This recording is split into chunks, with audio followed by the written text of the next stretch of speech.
Long ago, there was once a place in Southeast Asia called Vietnam. They lived peacefully right until the colonial era when the French arrived. The French colonized that stretch of Asia and gave it the name of French Indochina. Over the years, the Vietnamese tried to fight for their independence several times, but they were brutally suppressed by the French. That is until World War II, where their territory was attacked and claimed by the Japanese. Because mainland France was occupied by the Germans, the colony was under a joint governance by Vichy France and the Japanese. The Japanese then held on to the colony until they lost the war, and the colony went back to the real France. The problems of independence still plagued the French, and FDR even wanted Vietnam to be independent, but that sentiment didn't last long because he died before World War II could end. The main guy who wanted independence was a man named Ho Chi Minh, and he was a hardline communist. He governed an army called the Viet Cong and kicked the French out. Even with the support of the American and British forces on the French side, the country split into two halves, the Communist North and the anti-Communist South, which was backed by the United States.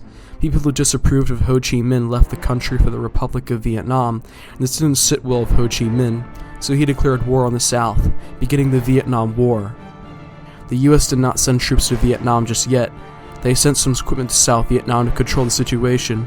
However, the Viet Cong were ruthless, and the South was beginning to get pushed back.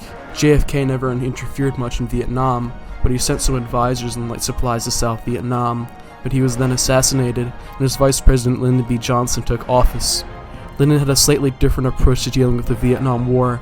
He noticed that the Viet Cong and their supplies were being transported across to South Vietnam and mobilizing through what is called the Ho Chi Minh Trail, a trail that helped mobilize to supply the Viet Cong. So Lyndon B. Johnson ordered the bombardment of the trail. To get back at the Americans, the Viet Cong attacked an American military base, which angered Johnson, so he ordered Operation Rolling Thunder, which extensively bombed various parts of Vietnam. However, most of these bombs are ineffective and ended up destroying empty jungles. Upon learning this information, Lyndon B. Johnson began sending tons of ground troops to Vietnam to counteract the communist threat, most of them being drafted men. There is once an estimate of 1.9 million men sent to Vietnam at this time. Some other countries like Australia and New Zealand even joined the fight, but most of the fighting was done by the American forces at this time. American forces had to face the crafty Viet Cong who used their environment to their advantage. The Viet Cong hid in trees. There were venomous animals, crocodiles, tigers, large centipedes, and the jungle was extremely thick and dense and hard to see through. There were several booby traps set up too. The American forces had problems moving through these new challenges, allowing the Viet Cong to launch the Tet Offensive. Luckily, the Americans and South Vietnamese managed to repel these attacks back to the border. The president of South Vietnam wanted a way to clear the dense jungles of North Vietnam the Viet Cong were using to their advantage, so America used a chemical called Agent Orange to clear the forests. It worked, but it caused local populations and armed troops to contract cancer and die, and it's still a problem in Vietnam today.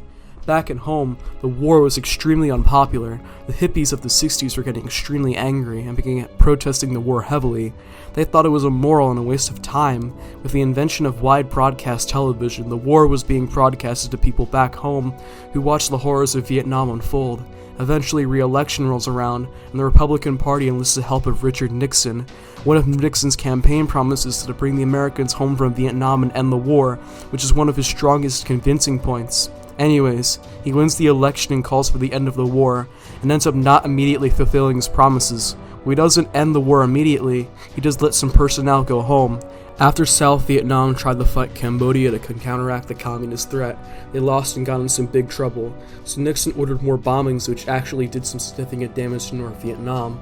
All of this violated the Paris Peace Accord, which they tried to settle earlier.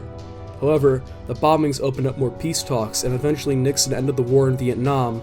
With the Americans gone and sent back home, South Vietnam went into a frenzy.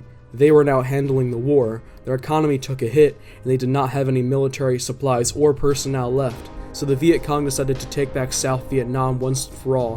By 1975, they captured, or liberated as they say, Saigon, and the country of South Vietnam ceased to exist.